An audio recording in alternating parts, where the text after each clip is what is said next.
Hey guys, welcome back into another PE tips and tricks video. Today we'll be talking about the leadership goal plan and specifically how we add goals to the leadership goal plan.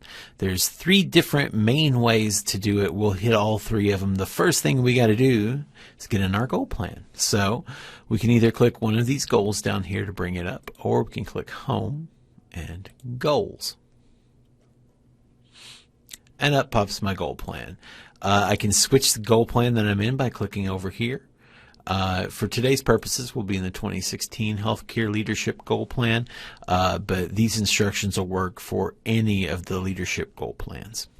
So I need to add a goal because if you look down here, I've only got 4. So the first thing that I want to do is go in and cascade a goal. Let's talk about that first. Cascading is just a fancy word in this case for copying a goal from another user. You see that I've actually got my supervisor up here, and if I clicked this magnifying glass, that would actually take me to her goal plan where I could copy a goal off. Or I can come over here, maybe I have a peer that I would like to copy their goal off, and I can just type their name. And you notice it's a type, it's going to fill this in. You can just come down here, click the name, and then click Go. Amber Lee's Healthcare Leadership Goal Plan is going to pop up. And to select it, I'm just going to select this very first one here. So I'm just going to click the check mark and say Cascade Selected to Me. We're going to say, yep, we're sure we want to do that. And now when I go to my goal plan, you notice that Amber Lee's goal is now in my goal plan. Pretty cool, huh? And it even links back and says, hey, you know, he got this one from this user. Very, very useful with this. Let's take a look at a couple other ways that we can do this. First of all, I want to delete this. And by the way, to delete a goal, I'm going to click that check mark again by the goal that I want to delete. And then I have to come up here to delete selected. Kind of tricky since it's got to come back up to the top there. And so right now I want to look at adding a goal from scratch. To do that, we click Create a New Goal. And in here we've got library goals. We'll talk about those in a minute, but I'm going to click Personal Goal. And you notice I can just fill this out. Probably have talked to my supervisor beforehand. I'm going to click Individual. In this case, if it's an enterprise goal that you'd like to add, you can obviously do that there as well. And I'm going to keep this real simple, folks. Your goals are likely going to be way more complicated, but just for the demonstration purposes, we're going to call this goal name Management Books. And I'm going to say my target is to read 10 books on management this year. So as we go down and we fill out our metric, which is just our measurables for this, that's where I'll start. So I'll put, and you can type this any way you want to. This is just text. 3 equals 10 books.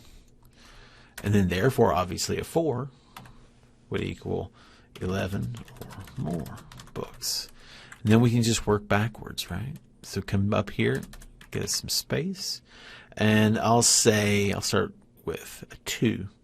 Let's say a 2 equals 7 books, and that a 1 equals 5 books or less.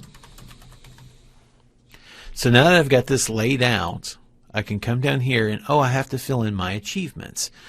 So we just copy off of our metric information up here. So we know a 4 is an 11.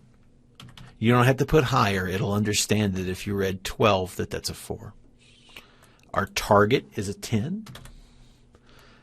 Our 2 is a 7. And our 1 starts at 5. Again, if I come in and I put 4 books in here, it'll know to give me a 1 for this. I click Save Changes. And there's my goal that I made. You can see that it's got a name to it, it's got our metric info, and it's got our overall scoring metric down here. just like any other goal, I can come in and say edit goal, and I can add my final result in. Let's say it was an 8. Click Save Changes. That means that I read 8 books. We don't want to do the math for the system. We let the system do the math for us, right? So it's correctly given me a 2 right here for that, because my final result's an 8. It's not as high as a 10, so that's what would have gotten me a 3 there. Okay, one last way to do this. I'm going to click the check mark yet again, come up here to delete selected, and let's look at this final way. I'm going to click create a new goal. This is grabbing it from the library. So there's a lot of goals that are sort of enterprise-wide or unit-specific goals even on here that I can choose from. Click library goals, and you see that we got this big library. I'm going to click these leadership goals, and I'm talking about 2016, so I'm going to click 2016. And you notice I've got all of these different goals that I can add. So you'll obviously come in here and pick one that's appropriate. And if you're having any problems deciding that, you should speak with your supervisor about that. So I'm going to click one, then I'm going to click Add Selected Goal. You notice that it's going to allow me to come in here and customize this maybe for certain goals, for certain units. You may have slightly different metrics. You could add that, change that in here. I'm just going to click Save Changes, and you'll notice it's added it right in. So those are the 3 different ways to add a goal to your goal plan. Thanks for watching, and remember that information is always available on PEs at uky.edu/PE.